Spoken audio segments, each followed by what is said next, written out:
하나님의 나팔 소리로 친히 하늘로부터 강림하실 예수 그리스도를 기대하고 기다립니다.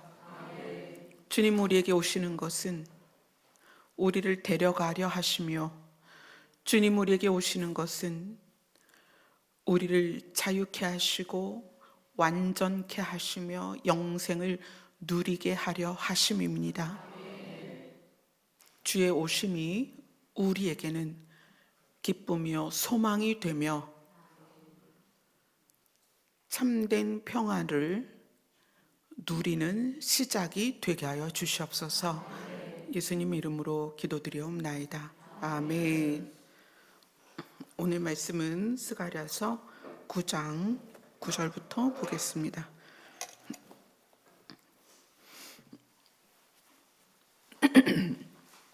스가랴서 9장 9절부터 10절까지 찾으셨으면 다 같이 읽겠습니다. 시작. 시온에 따라 크게 기뻐할지어다. 예루살렘에 따라 즐거이 부를지어다. 보라, 내 왕이 내게 임하시나니 그는 공의로우시며 구원을 베푸시며 겸손하여서 나귀를 타시나니 나귀의 작은 것 곧 나귀의 새끼니라. 내가 에브라임의 병거와 예루살렘의 말을 끊겠고 전쟁하는 활도 끊으리니 이방의 사람에게 평을 전할 것이요 그의 통치는 바다에서 바다까지 이르고 유브라데 강에서 땅끝까지 이르리라. 아멘. 우리가 지난주 스가랴서 8장을 쭉 함께 나눴습니다. 8장에선 그랬죠? 만군의 여호와 하나님이 우리에게 하고 싶은 말씀, 내가 너희들에게 정말 하고 싶은 말이 있어. 내가 너희를 뜨겁게 사랑한다. 얼만큼? 불붙듯 사랑한다. 그래서 내가 이렇게 할 거고 이렇게 할 거고 이렇게 할 거고, 그러면서 하나님께서 우리를 향한 하나님의 마음을 알려주셨습니다. 그래서 스가랴서 9장으로 넘어가면 1절부터 7절까지는 뭐에 대한 말씀이냐면, 여기에서는 현실적으로 이스라엘을 대적하던 나라를 어떻게 하나님께서 심판할 것인가 이렇게 나오지만, 믿음으로 아브라함의 자손이 된 우리에게는 죄에 대하여 어떻게 심판하고 악에 대하여 어떻게 심판하고, 그 악에 대하여 죄에 대하여 심판하신다는 것은 결국 죄와 분리된 우리에 대하여 보상이거든요. 죄와 악을 심판하신다는 건 피 흘리기까지 죄를 쌓은다는 것이 우리의 일상에서는 쉽지 않고 큰 결단이며, 예수님이 십자가에 매달려서 그 피를 흘리시고 온 세상의 죄를 대신 값을 치르신 것처럼 우리가 이 땅에서 살면서 죄와 싸운다는 것은 때로는 예수님처럼, 바울이 말한 것처럼 우리 스스로 죽을 것 같은 상황들이 많다는 거예요. 그래서 하나님께서는 스가랴서 9장 1절부터 7절까지 죄에 대하여 악에 대하여 내가 반드시 심판할 것이다. 그것을 하나님이 대신 그것을 심판할 것에 대해서 쭉 말씀하십니다. 그리고 스가랴서 9장 8절을 한번 읽어볼게요. 같이 읽습니다. 시작. 내가 내 집을 둘러 적군을 막아 거기 왕래하지 못하게 할 것이라. 포악한 자가 다시는 그 지경으로 지나가지 못하리니 이는 내가 눈으로 친히 봄이라. 하나님이 보셨는데 예수 그리스도를 받아들인, 그래서 의인이 된 우리가 그 예수 그리스도를 받아들여서 의인이 된 상태에서 의인으로서 죄와 힘써 싸워 살아가는 우리를 하나님이 친히 보십니다. 그리고 죄와 악에 대해서도 하나님이 보신다는 거예요. 그래서 하나님이 하나님의 군대를, 하나님의 백성이 살고 있는 모든 둘레에 진을 쳐서 악한 것이 들어오지 못하도록, 그리고 악한 것이 거기서 왕래하지 못하도록 하나님께서 지켜줄 것이다. 어떻게가 이제 우리 본문이에요. 어떻게 너희를 그렇게 해줄 거냐면 시온에 따라 예루살렘에 따라. 그러니까 시온의 딸은 예수 그리스도께서 최종적으로 다시 오실 곳이고, 예루살렘은 하나님의 임재 안에 있기를 원해서 예배 안으로 몰려드는 사람들이거든요. 그 시온에 따라 예루살렘에 따라 기뻐하고 즐거이 부를지어다. 보라, 내 왕이 너에게 임하시나니. 너무 심장 떨리는 말씀 아니에요? 우리는 예배 시간에 하나님의 영이, 성령께서, 예수의 영께서 우리의 마음을 다루시고 만지시고 은혜를 주시고 또 사는 동안에 하나님의 임재와 은혜 가운데 이제까지 끌려왔습니다. 그런데 보라, 진짜로 보라, 너희 눈으로 보라, 누가? 내 왕이 너에게 임하셨다. 이 여기에서의 선포는 실제로 오셨다는 거예요. 아멘. 사실 이 스가랴서가 예수님이 초림하실 때하고 시간적 간격이 500년이란 말이에요. 근데 실제로 500년 후에 예수님이 오셨죠. 근데 그 예수님이 어떻게 예루살렘 성에 들어오실지를 스가랴는 하나님의 계시를 통해 미리 봤습니다. 그래서 이야기를 하는 거예요. 그분은 의롭고, 공의롭다 그랬죠. 의롭고 구원을 베푸시며 구원을 소유하셨다. 그러니까 다른 성경은 그는 의롭고, 그러니까 예수님의 의에 대해서 우리가 나눴죠. 예수님의 의는 뭐다? 새 생명이다. 그 새 생명을 예수님이 가지고 계셔서 오셔서 구원을 베푸신다는 거예요. 그 새 생명을 우리에게 주시는 거죠.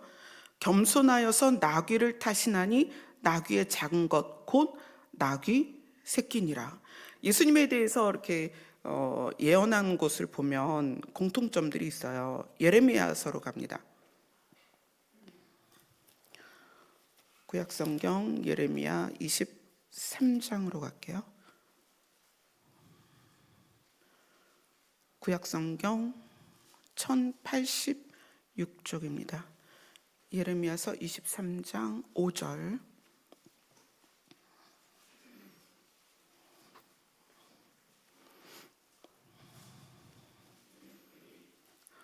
(23장 5절)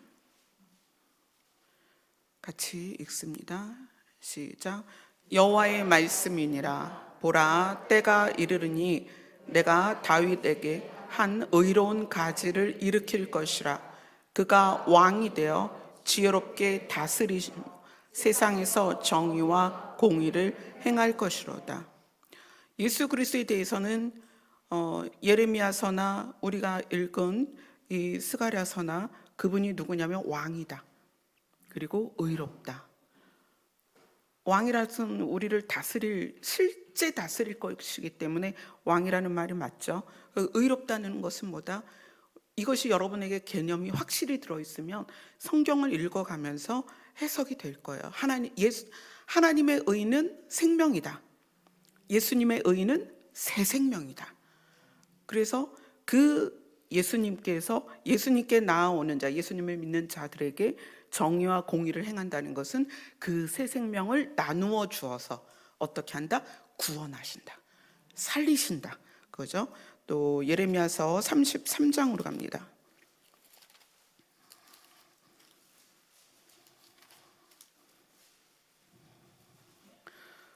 예레미야서 33장 14절부터 16절까지 보겠습니다. 33장 14절부터 16절입니다. 시작. 여호와의 말씀이니라. 내가 이스라엘 집과 유다 집에 대하여 일러준 말을 성취할 날이 이르리라. 그날 그때에 내가 다윗에게서 한 공의로운 가지가 나게 하리니 그가 이 땅에 정의와 공의를 실행할 것이라. 그날에 유다가 구원을 받겠고 예루살렘이 안전히 살 것이며 이 성 여호와는 우리의 의라는 이름을 얻으리라. 아멘. 여호와는 우리의 의다. 여호와는 이걸 바꿔서 어떻게 할 수 있어요? 여호와는 우리의 생명이다. 아멘. 근데 누구에 의해서 그것이 되냐면 예수 그리스도, 다윗에게서 의의 가지가 나게 할 것이다. 그 의의 가지, 생명에서 새 생명이 나올 것이고, 그분이 그것을 우리에게 실행할 것이고, 그래서 그것이 구원이다. 아멘. 이게 해석이 그냥 다 되죠. 그렇게 적용시키니까. 네. 그 다음에 마태복음으로 갑니다. 마태복음 21장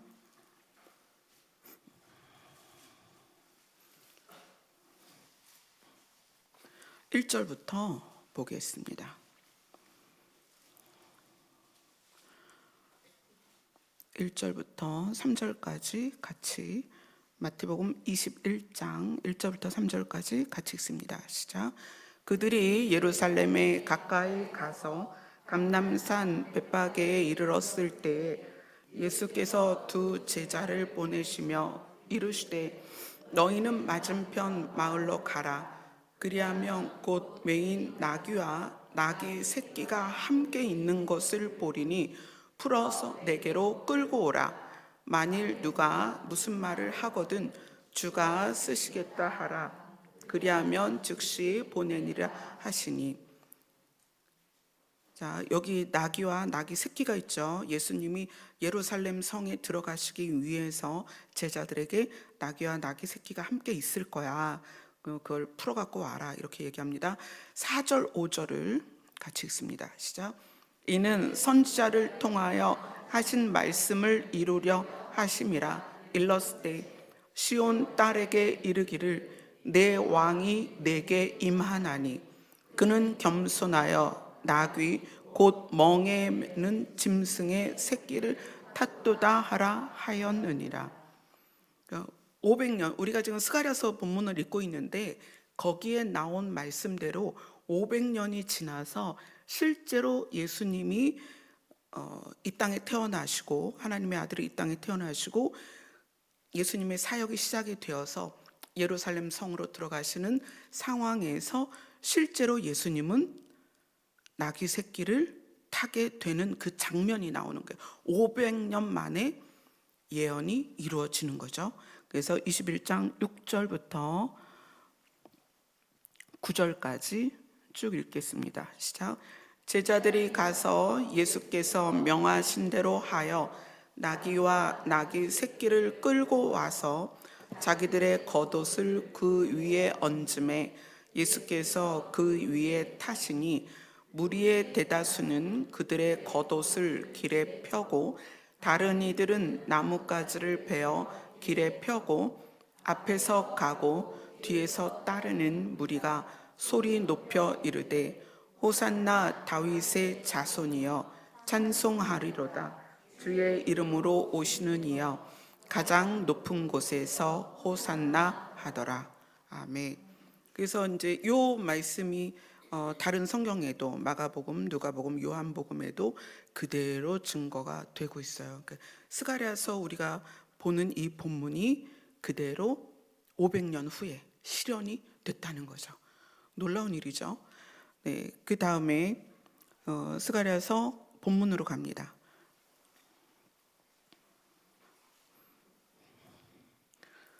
하나님께서는 시온의 딸과 예루살렘 딸들에게 이제 기뻐해라. 그리고 눈으로 봐라. 너의 왕이 너에게 임하신다. 그래서 여기에서는 이제 초림을 말하지만 우리는 그 초림하신 예수님이 또 다른 약속을 우리에게 주셨죠. 어떻게? 다시 올 것이다. 예, 그래서 우리는 다시 오실 예수님을 기다리고 있고 우리는 눈으로 보게 될 것입니다. 아멘. 자, 10절, 9장 10절, 예수님이 이 땅에 오셔서 하실 일이 무엇이냐? 9장 10절을 같이 읽습니다. 시작. 내가 에브라함의 병거와 예루살렘의 말을 끊겠고 전쟁하는 활도 끊으리니 그가 이방 사람에게 화평을 전할 것이요 그의 통치는 바다에서 바다까지 이르고 유브라데 강에서 땅끝까지 이르리라.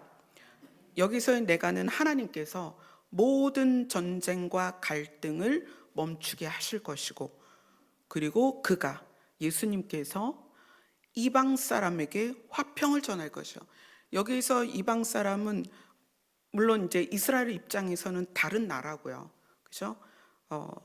원래는 하나님을 믿지 않는 우리도 여기에 포함이 되죠. 그러나 예수 그리스도로 말미암아 누구와 화평케 됐어요? 하나님과 화평케 됐어요. 구원은 인간이 신의 영역으로 들어가는 것이다. 인간이 하나님과 화평케 되는 것. 그래서 그것을 예수님이 이루시는 거예요. 그래서 그가 이방 사람에게 신과 화평을 이룰 것이고, 그리고 그의 통치가 온 세상에 임할 것이라는 거예요. 자, 그 다음에 11절을 같이 읽습니다. 9장 11절입니다. 시작. 또 너로 말할진대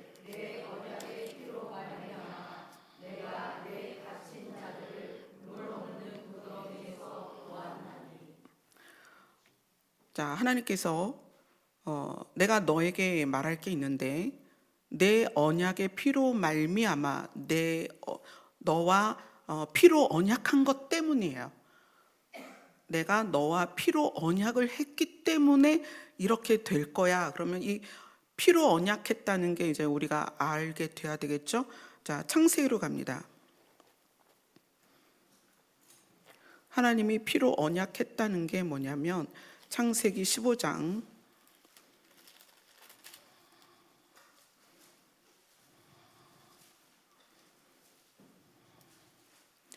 4절을 읽겠습니다. 창세기 15장 4절 같이 읽습니다. 시작. 여호와의 말씀이 그에게 임하여 이르시되 그 사람이 내 상속자가 아니라 내 몸에서 날 자가 내 상속자가 되리라 하시고, 하나님께서는 아브라함에게 약속을 세우시는데 아브라함에게 후손에 대한 약속을 하시는 거예요. 이때까지 아브라함과 아내 사이에서 자녀가 없었죠. 그래서 여호와의 말씀이 그에게 이르시되 네 몸에서 날짜가 너의 상속자가 될 것이다. 그리고 5절을 같이 읽습니다. 시작. 그를 이끌고 밖으로 나가 이르시되 하늘을 우러러 무엇을 셀 수 있나 보라. 또 그에게 이르시되 내 자손이 이와 같으리라.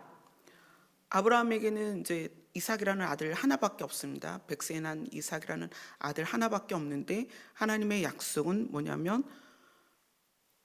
하늘의 별같이 내 자손이 많아질 것이다. 근데 그것이 이때 우리의 때에 와서 예수 그리스도로 말미암아 우리가 아브라함의 자손이 됐죠. 성경에서는 무엇 때문에? 믿음 때문에. 믿음 때문에 우리가 아브라함의 자손이 됐다. 그래서 실제로 아브라함의 자손이 하늘의 별처럼 많아졌습니다. 자, 15장 6절 7절을 읽겠습니다. 시작. 아브라함이 여호와를 믿으니 여호와께서 이를 그의 의로 여기시고 또 그에게 이르시되 나는 이 땅을 내게 주어 소유를 삼게 하려고 나를 갈대아인의 우르에서 이끌어낸 여호와니라. 아브라함이 하나님의 말씀을 믿습니다. 너의 자손이 하늘의 별처럼 많아질 거야. 그런데 아브라함은 그걸 믿어요. 왜냐하면 말하신 분이 하나님이니까. 사람이 아니고 말하신 분이 하나님이기 때문에 그걸 믿습니다. 그래서 하나님께서는 이것을 그의 의로 여겼다. 자, 사람의 의는 뭐죠? 믿음이다. 믿음의 절대값은 구원이다. 그죠? 그래서 이 믿음이 생긴 사람을 아브라함의 후손이라고 하는 거예요. 아브라함의 후손. 그리고 하나님이 무엇을 약속을 주셨냐면 이 땅을 너에게 줄 것이다. 그게 가나안 땅이죠. 이 땅을 너에게 줄 것이다라는 약속이 믿음으로 아브라함의 후손이 된 우리에게도 동일하게 적용이 되는 거예요. 그래서 하나님은 젖과 꿀이 흐르는 이 땅을 우리에게도 주십니다. 자, 그 땅을 이제 우리가 그렇다고 여기에서 가나안 땅으로 뭐 비행기 타고 가는 게 아니라 그 가나안 땅이 뭐냐면 회복된 에덴, 하나님이 우리를 데려갈 새하늘과 새 땅인 거죠. 그죠? 의미상으로는. 자, 15장 8절을 읽겠습니다. 15장 8절 시작. 그가 이르되 주 여호와여 내가 이 땅을 소유로 받을 것을 무엇으로 알리이까? 그러니까 하나님이 이 땅을 우리에게 주실 거, 그러니까 자손이 하늘의 별같이 많아질 거는 믿어졌어요.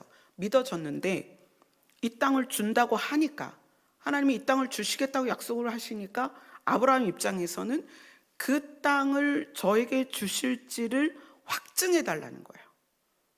어떻게 주실 것인지는 방법은 하나님께 있겠지만 그 땅을 우리에게 주실 것이라는 것을 확증해 달라, 그렇게 얘기해요. 그래서 9절, 창세기 15장 9절 같이 읽습니다. 시작. 여호와께서 그에게 이르시되 나를 위하여 3년 된 암소와 3년 된 암염소와 3년 된 숫양과 산 비둘기와 집 비둘기 새끼를 가져올지니라. 하나님께서 아브라함에게 말씀하세요. 3년 된 암소, 3년 된 암염소, 3년 된 순양, 산비둘기, 집비둘기 새끼를 가져와라. 그리고 10절을 같이 읽습니다. 시작. 아브라함이 그 모든 것을 가져다가 그 중간을 쪼개고 그 쪼갠 것을 마주 대하여 놓고 그 새는 쪼개지 아니하였으며. 자, 그 3년 된 암소를 쪼갰단 말이에요. 그 쪼갠다는 어휘가 느낌으로는 뭐 이렇게 과자 하나 쪼갠 것처럼 느껴지지만 소를 쪼갰다는 거예요. 암소. 엄청나죠. 큰 소를 쪼개고 염소를 쪼개고 숫양을 쪼갰다는 얘기예요. 그러면 그 쪼갤 때 무슨 일이 있었겠어요? 엄청난 피가 흘렀겠죠. 그래서 이것을 약속의 피다 이렇게 부르는 거예요. 물론 이제 그 내용 안에 뭐 새를 안 쪼개가지고 솔개가 와서 뭐 이런 쫓았다 이런 이야기들은 있는데, 이 내용에서의 핵심은 하나님께서 그 땅을 아브라함의 자손에게 주기로 약속할 때 피로 약속을 했다는 거예요. 그래서 이것을 언약의 피다 이렇게 이야기를 합니다. 자, 그 다음에 출애굽기로 갑니다. 출애굽기 24장입니다.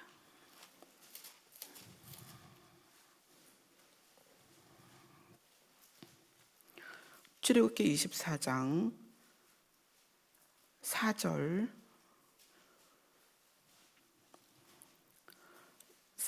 읽겠습니다.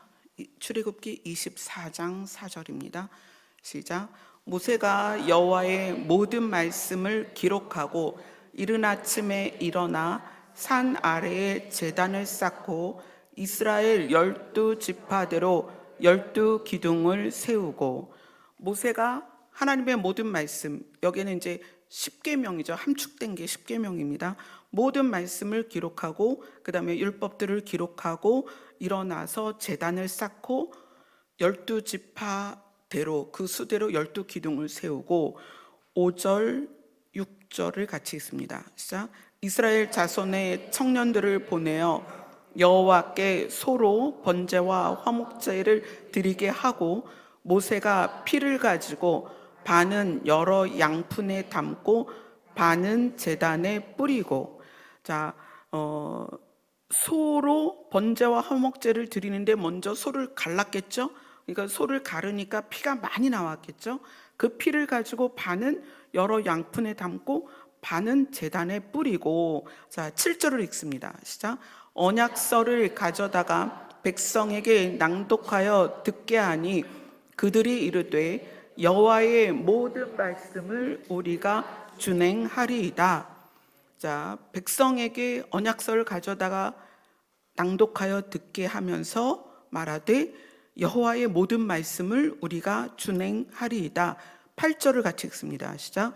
모세가 그 피를 가지고 백성에게 뿌리며 이르되 이는 여호와께서 이 모든 말씀에 대하여 너희와 세우신 언약의 피니라. 자, 하나님께서 우리에게 상속으로 주실 땅에 대한, 그것이 이스라엘에게는 가나안이고 우리에게는 새하늘과 새 땅이에요. 산자들의 땅입니다. 그 땅에 대하여 하나님은 암, 염소, 숫, 양, 암소 이런 것들을 다 잡아서 둘로 쪼개서 그 모든 피를 흘리게 해서 피로 언약을 하셨어요. 그거는 하나님이 우리에게 주실 것에 대한. 그 다음에 출애굽기에 나오는 이 피의 언약은 우리가 하나님의 말씀을 지키겠다는 언약이에요. 자, 약속은 쌍방간에 이루어지는 거예요.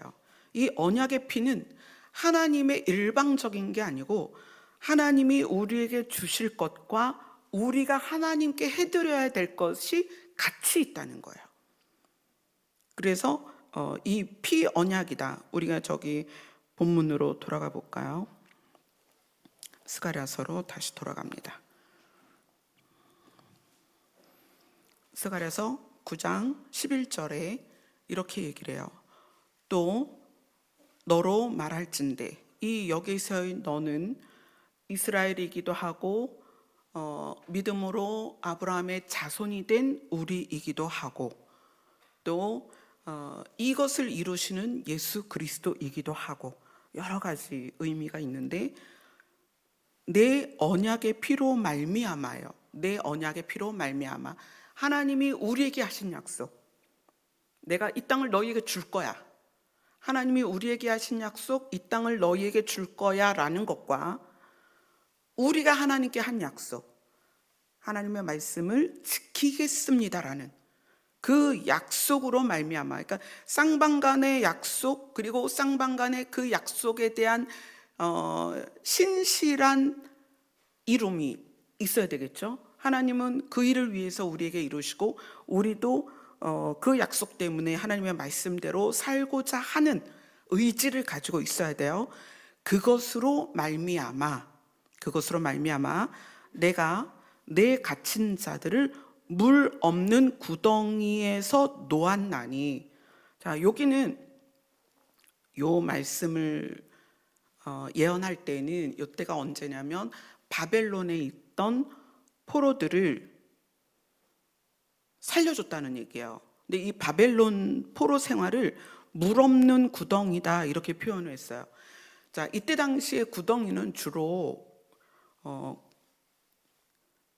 평야 또는 광야에다가 왜 구덩이를 팠냐면 지나가는 그 짐승들을 잡으려고 구덩이를 팠어요. 구덩이를 파서 위에다가 나무를 얼기설기 얹어서 안 들키게 하고 지나갔던 사슴이 빠지던 또 지나가던 소가 빠지면 그것을 꺼내서 이제 잡아먹었겠죠. 이 구덩이는 사실 목적이 있는 거예요. 그런데 그 구덩이에 만약에 물이 있었다면 빠진 게 어떻게 됐겠어요? 죽었겠죠. 하나님께서 이스라엘 백성들, 내 갇힌 자들을 물 없는 구덩이에서 놓아줬다. 이것은 내 언약의 피로 말미암아라는 것에서 시작되는 거예요. 하나님이 우리에게 그 약속의 땅을 주기로 하셨어요. 그러면 주기로 한 대상이 살아있어야 되죠. 그죠? 내가 너한테, 예를 들어서 제가 찬미야 엄마가 25년 1월 1일 날 갤럭시 최상위 버전으로 줄게 약속을 했어요. 그러면 그날 찬미가 제 앞에 있어야죠. 그죠? 하나님은 우리에게 피의 약속을 하셨다는 거예요. 내가 너희에게 뭘 주겠다? 약속한 땅을 주겠다. 이스라엘에게는 그게 가나안이고 우리에게는 새하늘과 새 땅이에요. 그러면 하나님 입장에서는 우리가 새하늘과 새 땅을 받게 하기 위해서 우리를 어떻게 하셔야 돼요? 돕고 인도하고 지키고 그러셔야 되는 거예요. 그것은 우리가 기도를 하든 안 하든 하나님 입장에서는 그렇게 하기로 작정되어 있습니다. 여러분 그것을 이해하셔야 돼요. 내가 기도하면 도와주고 기도하지 않으면 안 도와주고 이게 아니라 하나님 입장에서는 우리에게 언약의 피로 약속을 하셨어요.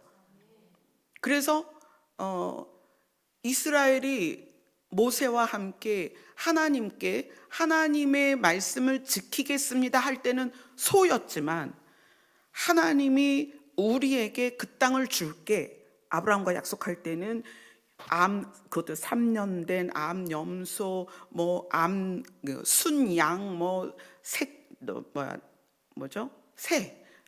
제비 이러면서 여러 가지를 가지고 다 약속을 주신 거예요. 그 얘기는 모든 상황에서 내가 너에게 이 땅을 주기 위해서 내가 신실하게 그 약속을 이룰 거야.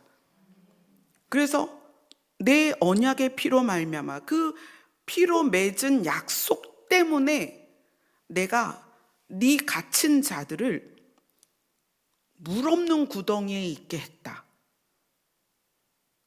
물 없는 구덩이에 있게 했다. 자, 이 예를 하나 들어드릴게요. 저기 창세기 37장으로 갑니다.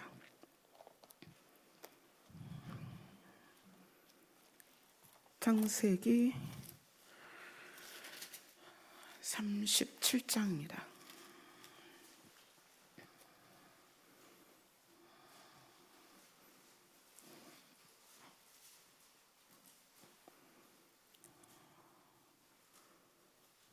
창세기 37장 18절을 먼저 읽어볼게요.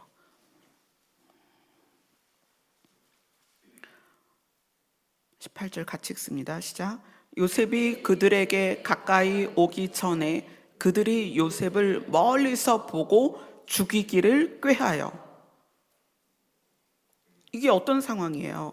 형들이 세겜 땅에서 양을 치고 있습니다. 누구의 양이냐면 아버지 야곱의 양을 치는 거예요. 근데 요셉이 형들에게 미움을 샀죠. 아버지가 너무 편애를 하고 또 좀 특출난 거야. 요셉이 막 꿈을 꿨다 그러고, 그것도 신령한 꿈을 꿨다 그러고, 아버지도 나한테 절하고 어머니도 나한테 절하고 형들도 나한테 절하고 막 신령한 꿈 얘기를 하니까 형들이 이제 비위가 상한 거예요. 저놈이 새끼가 아버지한테 총애를 받더니 머리가 어떻게 돼서 꿈도 이상한 꿈을 꾸고 또 그런 꿈을 꿨다고 자랑질을 하고, 또 아버지는 그 꿈이 신기하니까 내 아들 요셉아 막 이러고 채색 옷을 입히고 열받은 거예요. 그래서 세겜 땅에서 아버지의 양을 치다가 요셉은 형들에게 이제 도시락을 가지고 갔겠죠. 좋은 의도로 갔지만 형들이 멀리서 그가 오는 걸 보고 어떻게 하기로 했다? 죽이기를 기했다. 그렇게 해요. 그래서 이제 큰형 루벤이 이 말들을 들으면서 큰일 났다. 죽일 수는 없고 해치지는 말자. 이런 생각에서 그에게 어떻게 했냐면 23절, 24절 같이 읽습니다. 시작. 요셉이 형들에게 이르매 그의 형들이 요셉의 옷 곧 그가 입은 채색 옷을 벗기고 그를 잡아 구덩이에 던지니 그 구덩이는 빈 곳이라 그 속에 물이 없었더라. 자, 보세요. 형들은 그를 구덩이에 던졌습니다. 근데 구덩이에 던졌는데 만약에 거기에 물이 있었다면 요셉이 어떻게 됐을까요? 죽었겠죠. 형들이 그 구덩이에 물이 있던 없던 상관없이 요셉을 거기에 던졌는데, 하나님은 이 상황을 통해서 그를 살리시기 위해서 마침 던진 그 구덩이에 물이 없었다는 거예요.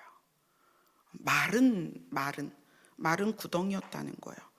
이거는 하나님이 우리를 향한, 그러니까 피로 약속한, 하나님이 우리에게 하나님의 나라를 상속하겠다라는 약속 때문에 그 약속을 붙잡고 우리의 역할, 뭐죠? 말씀을 지키겠습니다라고 하나님께 약속했잖아요. 그 말씀을 지키겠습니다라는 약속으로 사는 자들에게 하나님은 모든 상황에서 어떻게 하시냐면 물이 없는 구덩이가 되게 하신다는 거예요. 우리의 상황은 구덩이에 빠질 수밖에 없는 일들이 너무 많아요.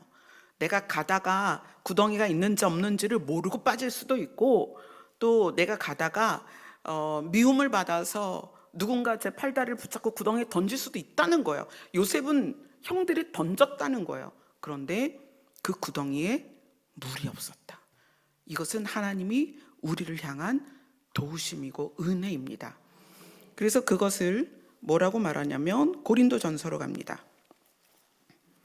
고린도전서 10장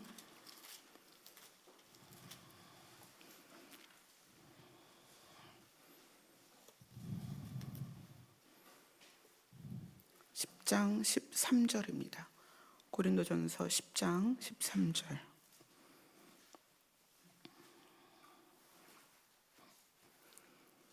같이 읽겠습니다. 시작.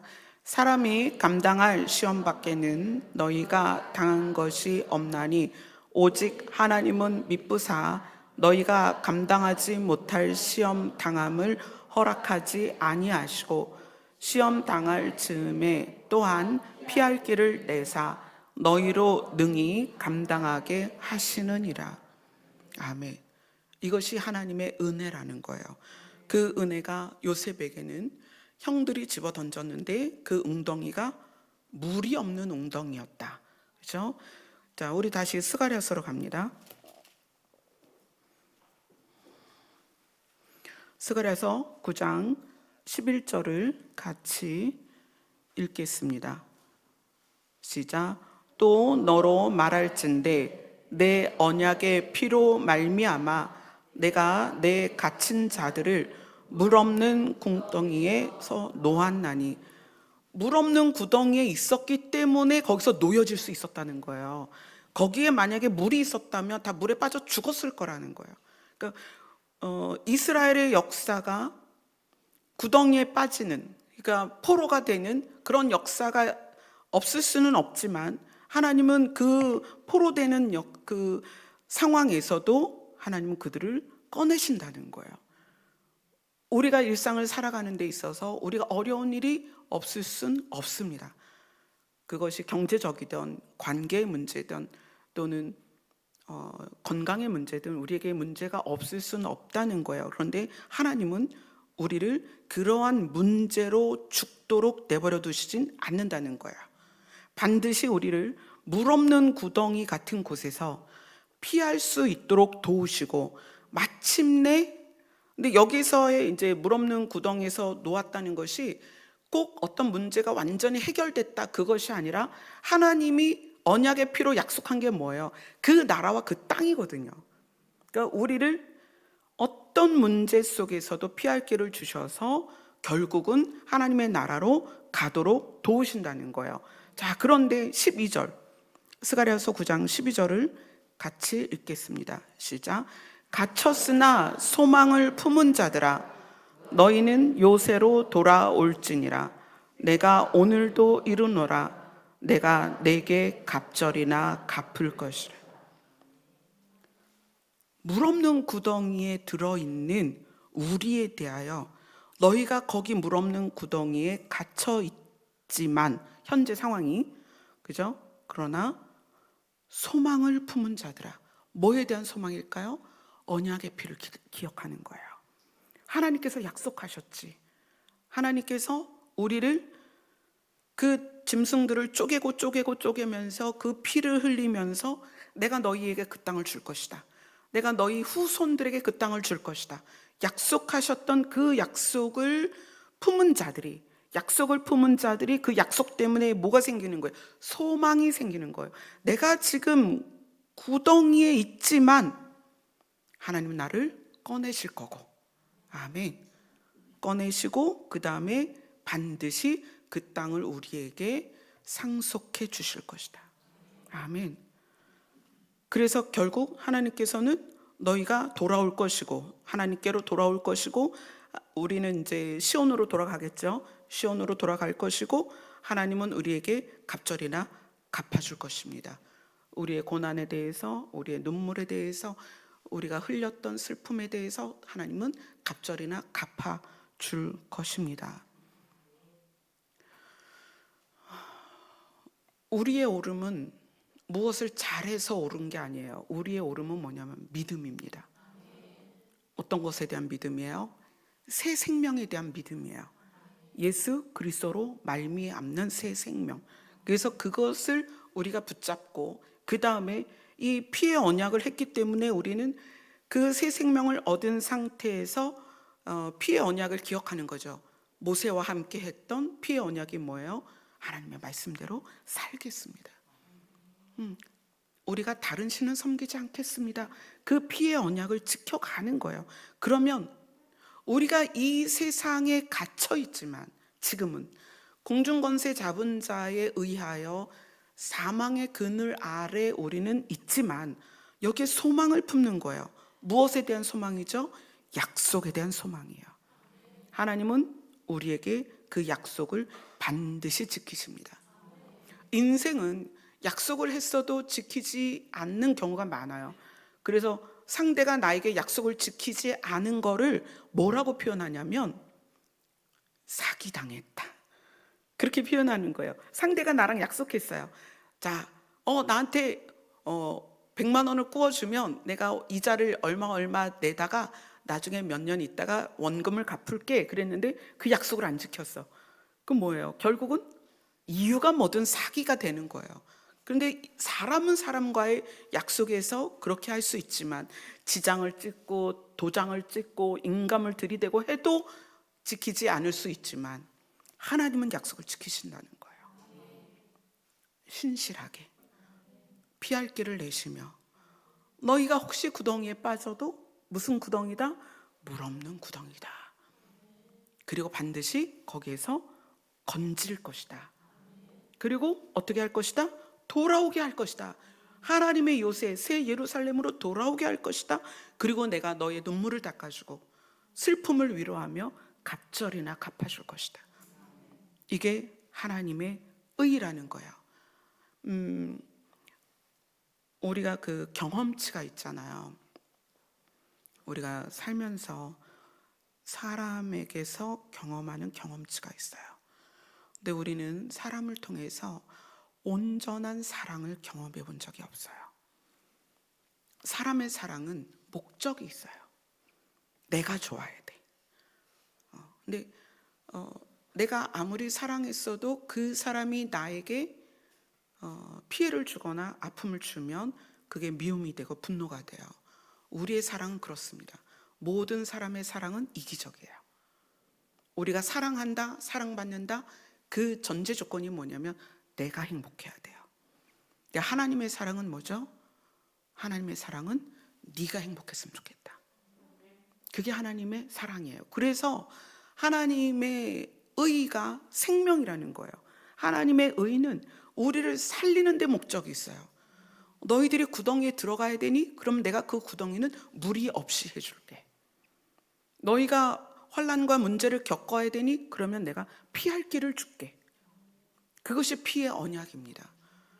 그래서 우리도 우리의 언약의 피를 기억해야 되는 거예요.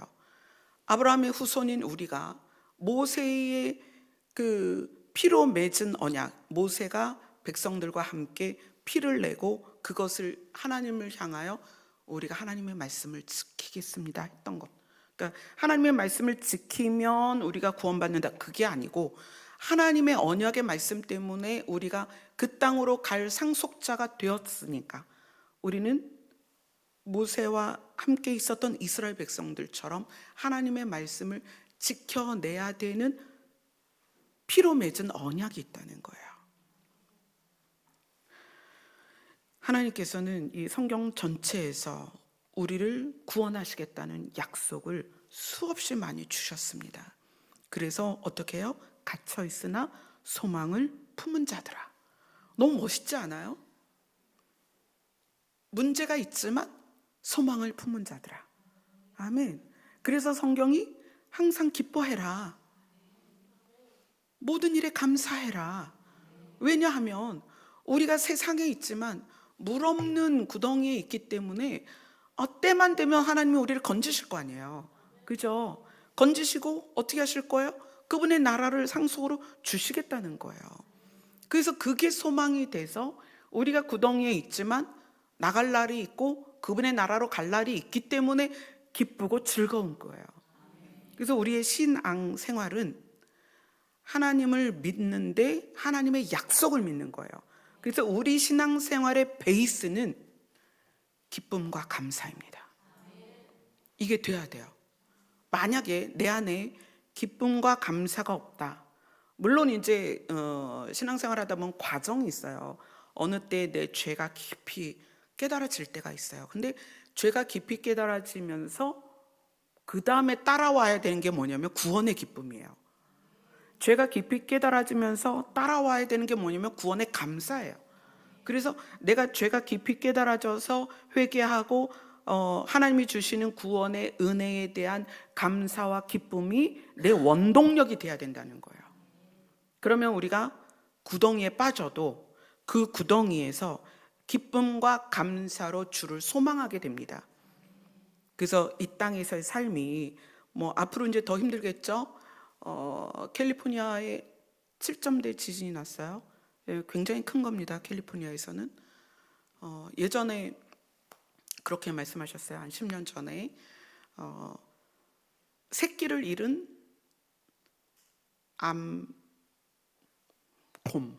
곰이 되게 무섭잖아요. 앞발 하나의 힘이 1톤 정도의 힘이래요. 근데 새끼를 잃었어. 그 곰이 얼마나 싸납겠어요. 그 새끼를 잃은 암곰이 떡갈나무를 치듯이 내가 그 땅을 칠 것이다. 그게 캘리포니아였어요. 10년 전에 주신 말씀이에요. 근데 오늘 새벽에 보니까 그 미국에 이제 7.0 지진이 났는데 거기가 캘리포니아다. 근데 캘리포니아 쪽에서 올해 24년 한 해만 그 산갈치라고 그러죠. 심해갈치. 그래서 막 보통 10m 막 이렇게 되잖아요. 그 3번이 발견이 됐어요. 그래서 큰일 났다. 지진이 오는 거 아니야. 이렇게 얘기를 했었는데 그게 이제 오늘 새벽에 보니까 그렇게 지진이 났더라고요. 이거는 뭐 여러분들한테 공포를 조장하는 게 아니라 우리는 이 땅이 흔들리는 세대이고 이 땅은 점점 크게 흔들릴 거라는 거예요. 그런데 그러한 가운데서 우리는 어디에 있느냐? 물 없는 구덩이다. 하나님이 반드시 살리실 거다. 그럼 그 구덩이 안에서 우리는 뭘 가져야 된다? 소망을 품어야 된다. 우리를 살리실 것과 우리에게 하나님의 나라를 상속하실 것에 대한 소망을 가져야 된다. 그래서 주의 오심이 두려움이 아니고 또 주님이 오시기 직전에 있어야 될 많은 난리와 전쟁과 이러한 상황들에 대해서 우리가 두려워하지 않아도 될 것은 하나님의 피할 길을 내시며 우리가 있는 곳이 물 없는 구덩이라고 오늘 말씀을 하시는 거예요. 그리고 갇혀 있으나 소망을 품은 자들아, 너희들이 나에게 돌아올 것이고 내가 너에게 갑절로 갚아줄 거야. 하나님은 그것을 피로 약속하셨습니다. 생명으로 약속하셨다는 거예요. 그런데 예수님이 아버지의 마음을 가지고 이 땅에 오셔서 예수님이 우리에게 피로 약속을 하셨어요. 십자가에서. 나를 믿는 자는 멸망치 않고 어떻게? 영생을 얻을 것이다. 뭐냐면 내 피가 너희의 죄를 깨끗게 할 것이고 그래서 신과 인간이 어떻게 된다? 화평케 된다. 오늘 본문 안에 그 말이 있잖아요. 이방 사람들에게 화평을 전할 것이다. 예수 그리스도가. 우리가 신의 영역으로 들어가는 것입니다. 무엇 때문에? 예수 그리스도의 피 때문에. 근데 그것이 예수 그리스도의 피를 왜 흘려주셨냐? 스가랴서 9장 11절에 있는 언약의 피 때문에 그래요. 하나님이 우리를 그렇게 하시기로 약속을 하셨다는 거예요. 작정을 하셨다는 거예요. 아멘. 그래서 저는 여러분들이 하루하루 삶이 뭐 많은 일들이 있죠. 지금 정치적인 문제도 혼돈 가운데 있습니다. 그래서 제가 내일부터는 12시간 금식을 들어갑니다. 12월 말일까지. 그래서 여러분들에게 각자 여러분의 나라이고, 그죠? 우리가 살고 있는 나라이기 때문에 나라를 위해서 여러분도 각자의 방식으로 작정을 좀 하셨으면 좋겠어요. 나라를 위해서 기도해 주세요. 이 나라가 900번이 넘는 외세의 침략에도 살아남았고 믿음을 지켜냈으며, 우리나라가 시작될 때, 대한민국이 시작될 때 성경의 손을 얹고 시작된 나라이기도 하고요. 믿음의 고백으로 세워진 나라입니다. 우리나라 애국가 안에 하나님이 보호하사 우리나라가 이렇게 지금 살아가고 있어요. 하나님의 보호하심을 우리는 끊임없이 하나님께 구해야 돼요. 그래서 지금 이제 윤석열 대통령의 그 문제들이 의도가 뭐든 또 결과가 뭐든 하나님께서 우리를 도우셔야 돼요. 이 상황이 물 없는 구덩이가 돼야 되고, 이 백성을 살려주셔야 되고, 이 나라를 살려주시기를 우리가 기도를 했으면 좋겠습니다. 그래서 여러분들이 각자에게 맞게, 상황에 맞게 시간을 작정하셔도 좋고, 금식을 작정하셔도 좋고, 장소를 작정하셔도 좋고, 순전히 나라를 위해서 기도해 주세요. 이스라엘 백성이 늘 그랬거든요. 나라를 위해서 기도를 했어요. 그래서 여러분들도 대한민국을 위해서 기도하셔야 대한민국 안에 있는 이 구덩이에 갇혀 있는 이 5천만, 북한에 있는 동포도 우리 동포니까 그들까지 하면 7천만 대한민국 동포들을 위해서 기도를 해주셨으면 좋겠습니다. 아멘. 우리 찬송가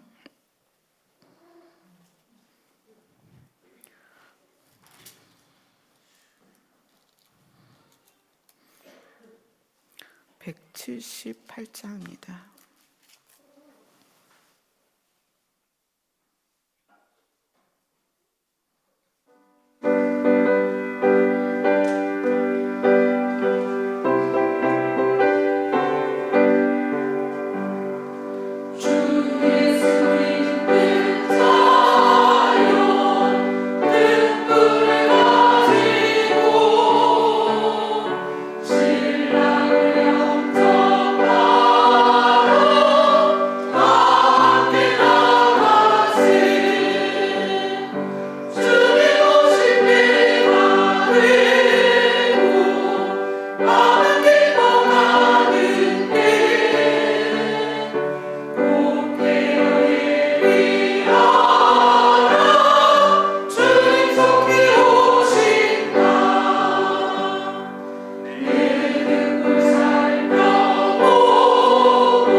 이제 12시까지 기도를 합니다. 2시간 기도, 사실 길지 않아요. 2시간 길지 않습니다. 이 나라가 처한 이 상황을 보면 2시간이 아니라 우리 지금 앉아서 20시간 이상 진짜 매일 기도를 해야 돼요. 그래서 지금 이제 정해진 시간 12시까지 기도하는데 여러분 정말 전심으로 나라를 위해서 기도해 주셨으면 감사하겠습니다. 기도하겠습니다.